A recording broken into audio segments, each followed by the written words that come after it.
Now, everyone applause to Omer. Welcome. Thank you. Hi, everybody. I'm very happy to be here today. You can hear me without a microphone, Yes. right? Okay. You hear? Good. I'm very honored to have you here tonight. Could you please introduce yourself? Yes. So my name is Omer BarSadeh. I am originally from Israel, but I moved to the US about 23 years ago. I lived in Los Angeles, California. I worked in the film and television industry as a producer. I worked on national television shows like Hell's Kitchen and Dog the Bounty Hunter, some other ones, and I produced some films. And back in the day, it was the period where everybody started having websites, all the businesses, and I found my way into a small niche helping businesses with their digital content needs, basically. So we created a lot of videos, we created websites, later on it became the social media content and all that kind of stuff. And I've done it for many years. So I'm a producer, director, and a digital creator as well. Then I moved about 12 years ago, I moved to Miami and started my business there, got very involved with the business community as well. I was the Miami Beach Chamber of Commerce Art and Culture Chair. And just do that pretty much. And a couple of years ago, someone approached me in Miami Beach and asked me to make a film about someone who built most of the properties in Miami Beach. And his name is Morris Lapidus. And I closed my business, closed my office with 8 people and dedicated myself. So in the past 2 years, I've been working on this project. Now found myself in Berlin, doing the editing. So this film is not done yet. I hope that it's going to be done in October, November, December. But I'll be more than happy to share with you 10 minutes of this film. Yes. You want to see? Yes.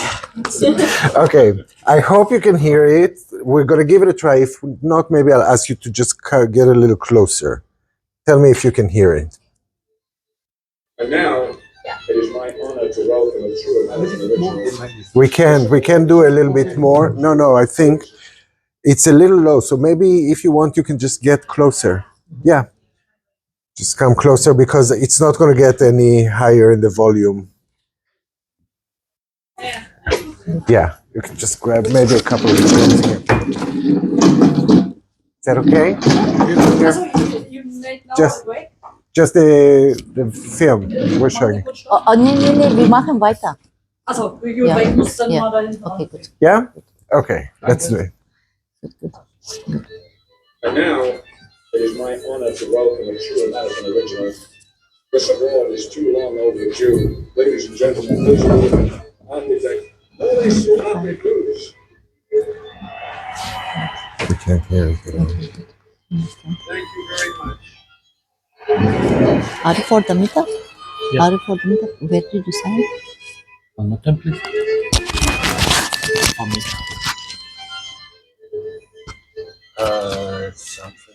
Something just.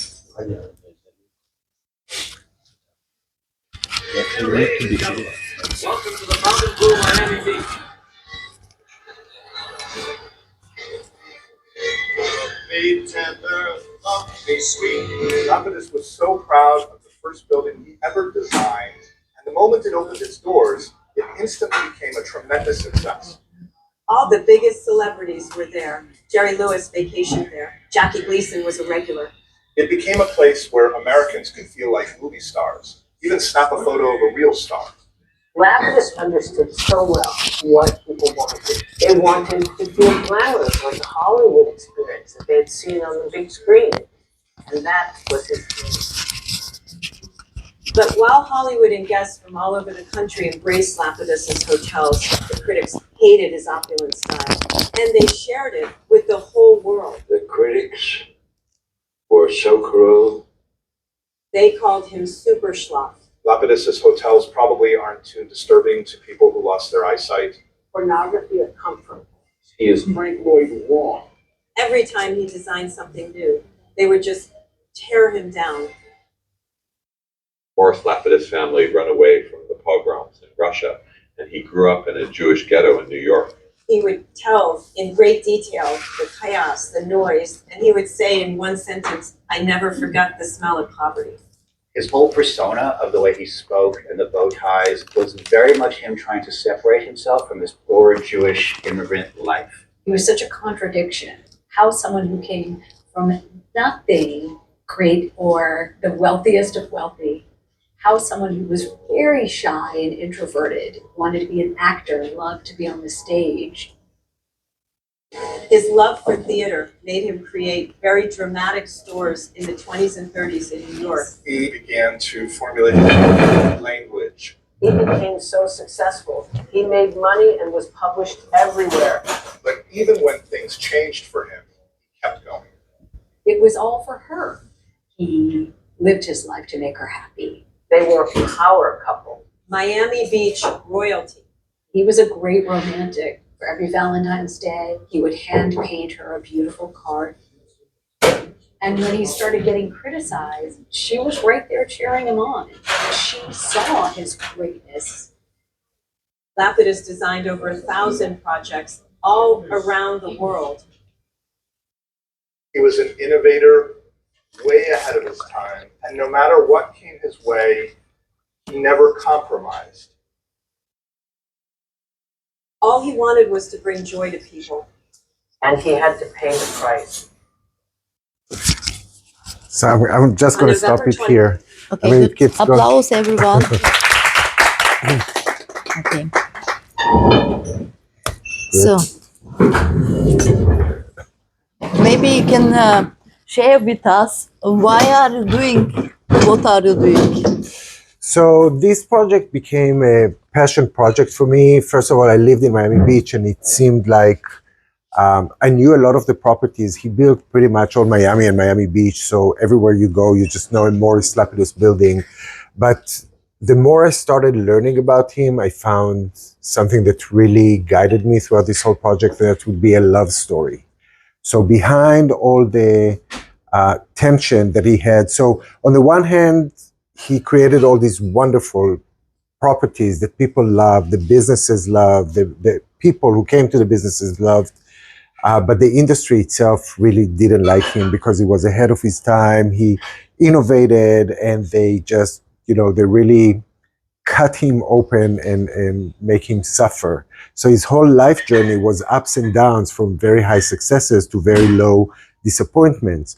But when I started looking into it, and we interviewed 29 people in different places around the world, so we traveled, from the Bahamas and Aruba to New York and Las Vegas and London and Paris, and we filmed all over the US. But the story that really guided me was a love story with his wife. And the most amazing moment is that once, he finally, in 2000, before he passed, he actually received the most amazing award. That was the American National Award. And he took it home, he looked at it, and he said, "But B, my wife, is not here to see it. It's too late now." And he smashed it on the floor. So it was, at the end of the day, the whole story became a love story, and everything he did for her. And it's just a passion project, and I just want to finish it and give it to the people to see. Exciting. Was there a defining moment that changed the direction of your life or career? So I started, it's funny because when I was 14, my father got a little big VHS cameras, and I started drawing. I knew always that I wanted to make films. I was 14 at the time, and I started creating a frame-by-frame animation, and I kind of recorded it to my VHS VCR, the player, and from the camera. So usually you'll have 30 frames in 1 second, but my film was probably 30 seconds, 1 frame. It was very long and chopped. But I created my first film when I was 14. And when I was 17, I got an opportunity to work with a big producer who does commercials. And I just moved from a small town to Tel Aviv in Israel, and started working with him before I went and served in the army. And that just gave me, the boost and knowing that this is exactly what I want to do. What a huge success to know it. Which success habits have contributed most to your achievements? Success habits, I would say, first of all, just stick to what you believe and just keep going. There's so many in my industry, there's so many hurdles, and people can promise you're expecting things to come through. People agree to do interviews, to give you locations, and then things just change. You need to be, as a producer, you always prepare to minimize as much as you can all the surprises, but there are always going to be surprises in everything you do in life. So you just have to be aware that things will happen and just be creative and resilient enough to overcome them, find solutions. Understand. Yeah. We would love to know you more. Can you share with us your top life values?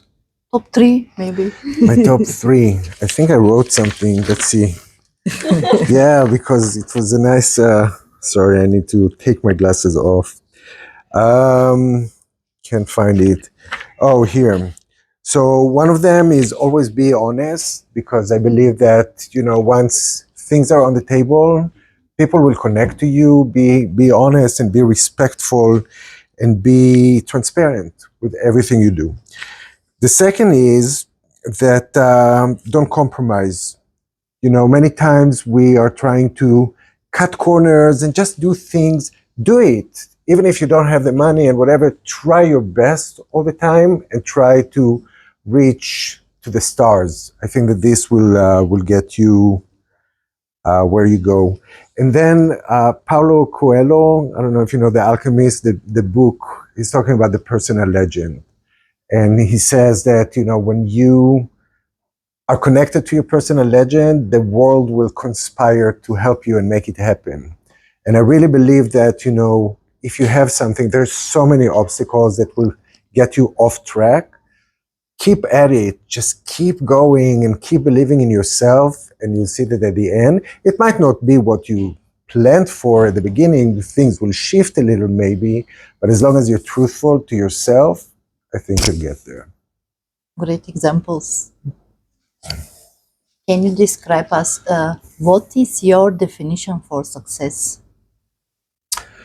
Success, I think, is what you would look into in 20, 30, 40 years, or in a year, or in a month after you finished it, and say to yourself, oh my God, did I do that? I can't believe I did that. I had a plan. I went for it. Things, took their own shifts, but I can't believe I did it. Yes, that would be a success for me. I would love to be visionary, to think further, and your vision for the future. What will be your signature success?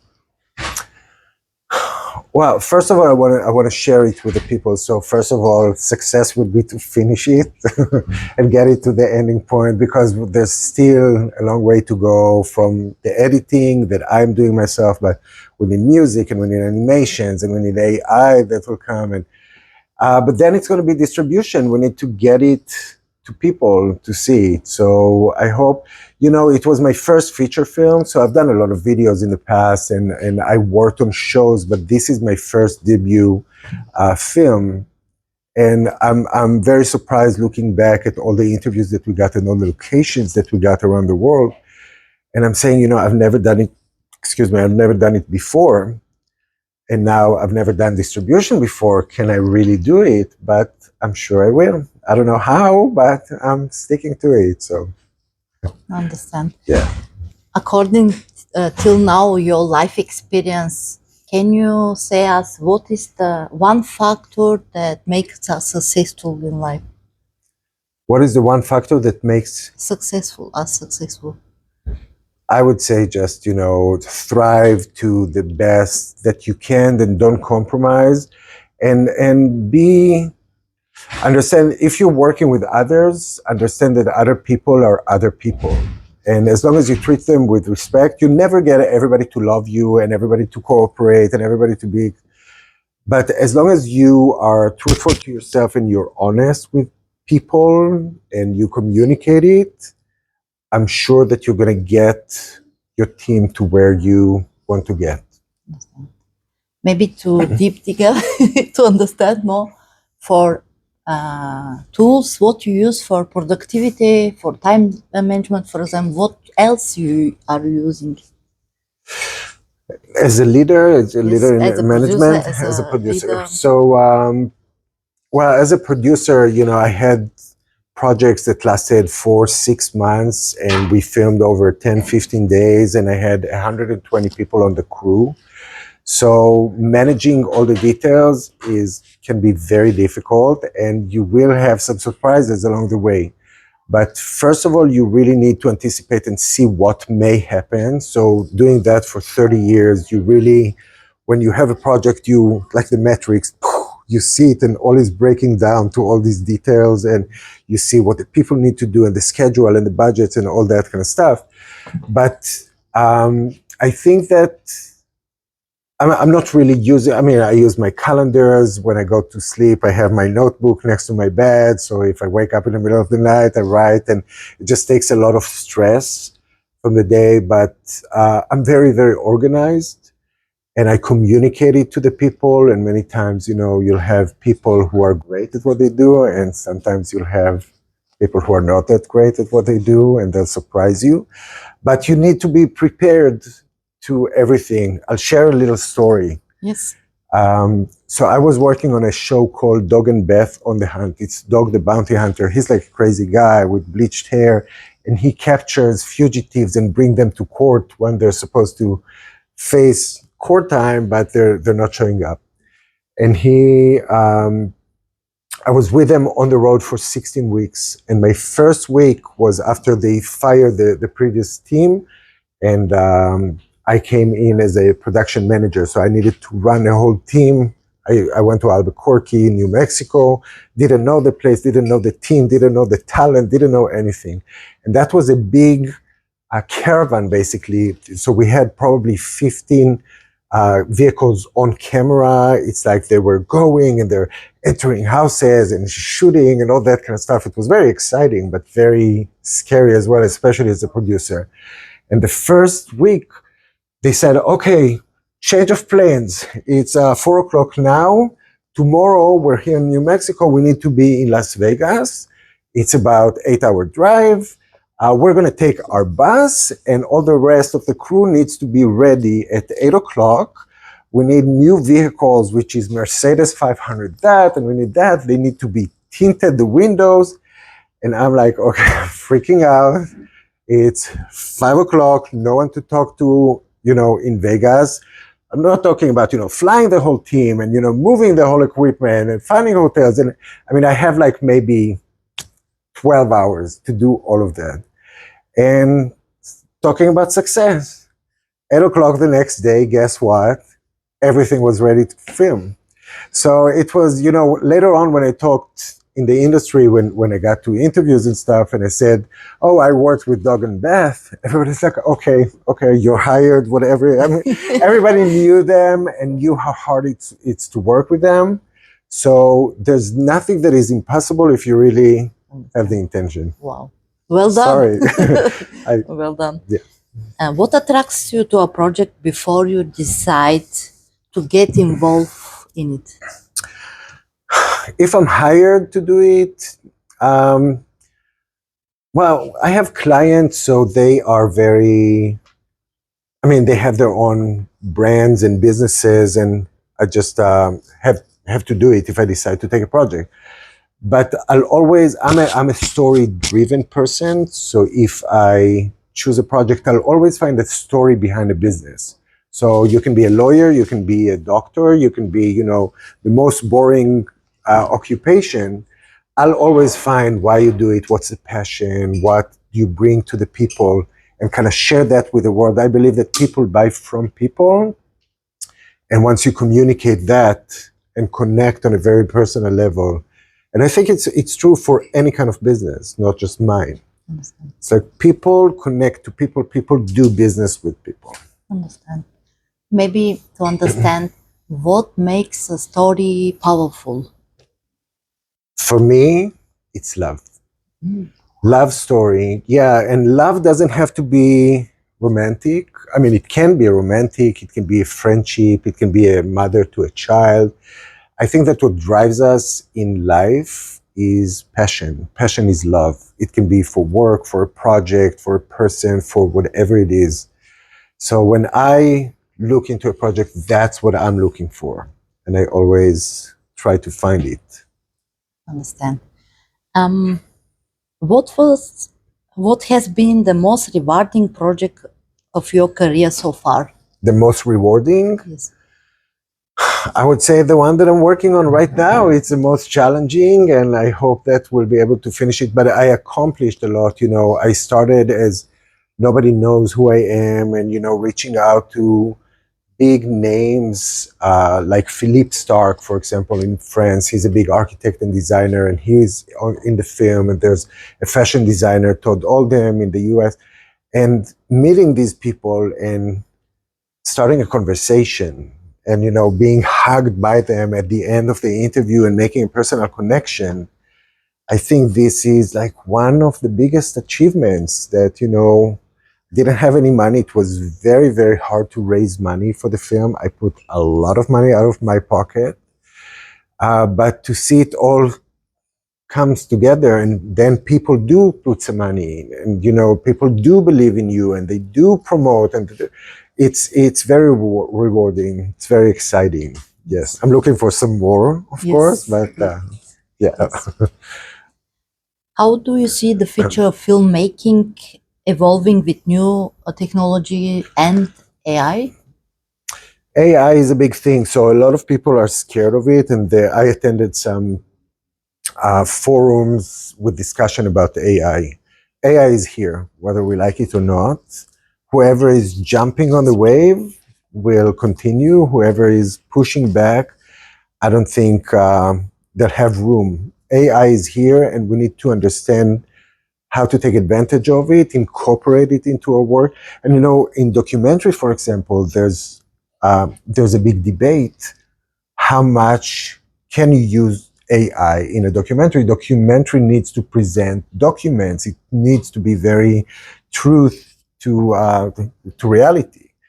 But little by little, they're starting accepting it. And as long as you dismiss, as long as you submit it and discuss it and talk about it, they're allowing it. And, if you're looking at technology, everything that we do, from QuickBooks to other software and in editing, you had Photoshop and all that kind of stuff.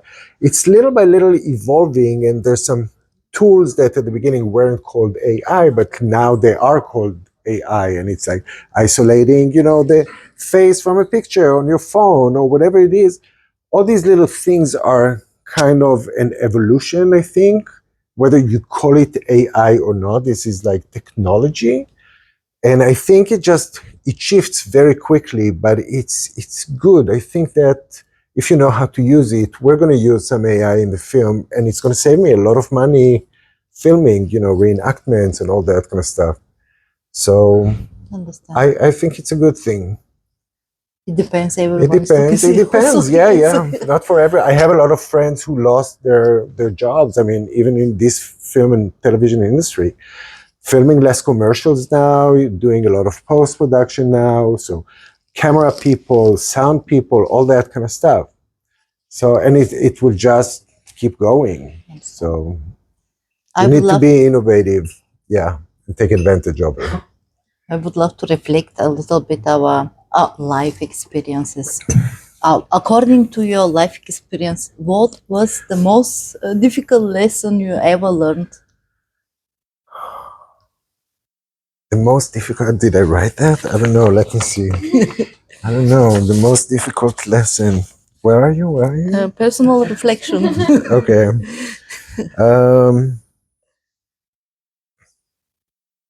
Okay. Fundraising. Probably. Yeah. So when I went out to this film, he built 5-star hotels all over the world. And I was like, oh my God, it's like the Hilton here, that here, that here. they're all want to be involved for sure, and they're going to pour money on, just throw it at us. And it got to the point that I needed to beg, and that was a very uncomfortable position for me to be in. Literally, I mean, we raised about $300,000, but it wasn't, and it was very traumatic for me. Yeah, and if you ask me if I want to do it again in the future, I'll probably say I don't think so. Yeah, I'll find someone to do that for me. I can understand you. We are staying in the life area with the reflection. What is the most important thing in your life today? The most important thing in my life today, just keep going and do what I want, and I hope that this one will open. I have some more projects I want to do, so this is a big burden on my shoulder because I feel like I really have to prove myself in order to be able to open the door and get some more projects and more projects. I'm working and I'm doing some other things, but this is the passion, filmmaking. So I hope that I'll be able to make this important project, meet its expectations. If you don't mind, I would love to go more personal and ask you, if you don't mind, what is the biggest regret you had, and what it teaches you? Regret, I remember that I thought about it. Hold on. Okay. So I always knew, ever since I was 14, I knew that I want to do films and I want to work in it. And I worked in the industry and I did a lot of stuff back in Israel and then, in the US. But I remember that I started producing saying, oh, I'm learning how to produce so I can direct my projects at some point. But I didn't direct. I did direct, but not the films that I wanted. My regret would be, I'm not regretting really, but if it was to mention one, I would say that I didn't start earlier. I didn't take the chance and believed in myself that I can just do it, because I didn't know how to do this one either. I just went for it and it happened. So it's all about your decision, just to take the decision and go forward. Yes, to feel the impulse. Yeah, just go with it. Yeah. Can you share one personal secret or insight that helped your success?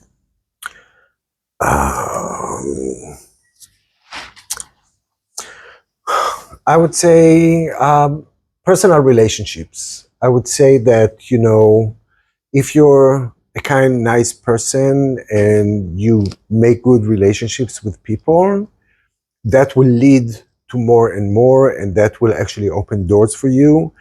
And many times we have an idea about what things we're pursuing and how they should fold out. But many times, the universe have different ideas for us. But by making the effort, being respectful, honest, very direct, and, communicating what it is, you just make the relationships that bring a lot of the different things to your life. I believe that this is a secret to really be successful in any kind of business. Networking and relationships are, creating magic. Understand.